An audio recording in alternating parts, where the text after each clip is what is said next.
মৃত্যুর পর কবরে নামানো পর্যন্ত ফেরেশতারা লাশের সাথে কি করে তা সকল মুসলমানের জানা উচিত। আজরাইল যখন আত্মা কবজ করে নেন তখন আত্মা দেহকে বলে, হে দেহ, আল্লাহ তোমাকে সুপ্রতিদান দিক। তুমি আমার সঙ্গী হয়ে আল্লাহর আনুগত্য অগ্রগামী ছিলে আর আল্লাহর অবাধ্য ছিলে খুবই পশ্চাৎপদ।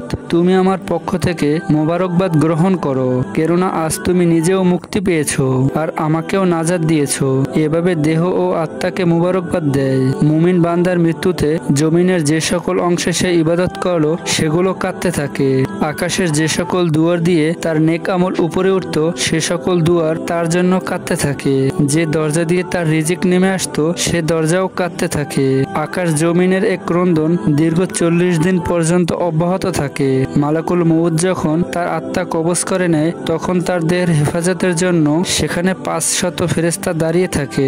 যদি কেউ তার লাশের পাশ ফিরাতে চায় তখন ফেরেশতারাও এ কাজে মানুষের সহযোগিতা করে। এমনকি কাফন পরিধান ও সুগন্ধি মাখানোর কাজেও ফেরেশতারা অংশ নেয়। লাশের সম্মানার্থে ফেরেশতারা 2টি সারি করে গড় থেকে কবর পর্যন্ত দাঁড়িয়ে যায়। জানাজা যখন অতিক্রম করে তখন তারা অভ্যর্থনা জানায়, তার জন্য ক্ষমা প্রার্থনা করে।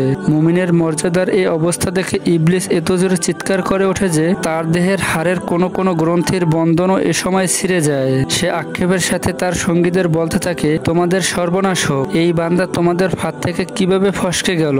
ইবলিসের সঙ্গীরা বলে, ও নিষ্পাপ ছিল, তাই আমাদের ফাঁদে আটকায়নি।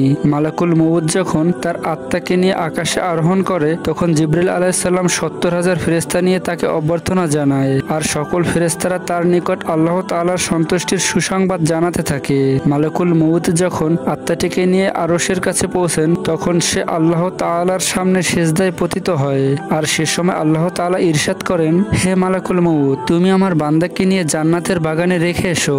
অতঃপর তাকে কবরে রাখার পর নামাজ তার ডান দিকে এবং রোজা তার বাম দিকে এসে দাঁড়িয়ে যায়। আল্লাহর জিকির ও কোরআন তেলাওয়াত এসে দাঁড়িয়ে যায় তার শিথানের দিকে। পায়ের দিকে দাঁড়িয়ে যায় তার জামাতের সাথে নামাজ পড়ার জন্য মসজিদের দিকে গমন। আর তার ধৈর্য কবরের এক কোণায় অবস্থান নেয়। এ সময় আল্লাহ তাআলা তার কবরে আযাবের একটি অংশ প্রেরণ করেন। আযাবটি এসে কবরের ডান দিকে প্রবেশ করতে চায়, কিন্তু নামাজ তাকে বাধা দিয়ে বলে, আযাব তুমি পিছিয়ে যাও। খোদার কসম, এই বান্দাটি সারা জীবন কষ্টে ছিল, কবরে আসার পর তার কিছুটা আরাম মিলেছে। মহানবী সাল্লাল্লাহু আলাইহি সাল্লাম বলেছেন, আযাব তখন ডান দিকে সরে বাম দিকে যায়।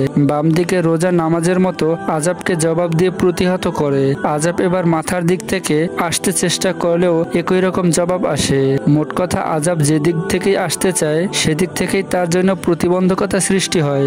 অবশেষে আযাব যখন দেখে আল্লাহর এই নেকামল তার সব দিক থেকে বাধা দিচ্ছে তখন সে ফিরে যায় আর সে সময় সমস্ত নেকামল সমূহ বলতে থাকে, এই আযাবের প্রতিরক্ষায় আমি এজন্য আসিনি যে মূলত তোমাদের শক্তির পরিমাণ দেখা আমার উদ্দেশ্য ছিল।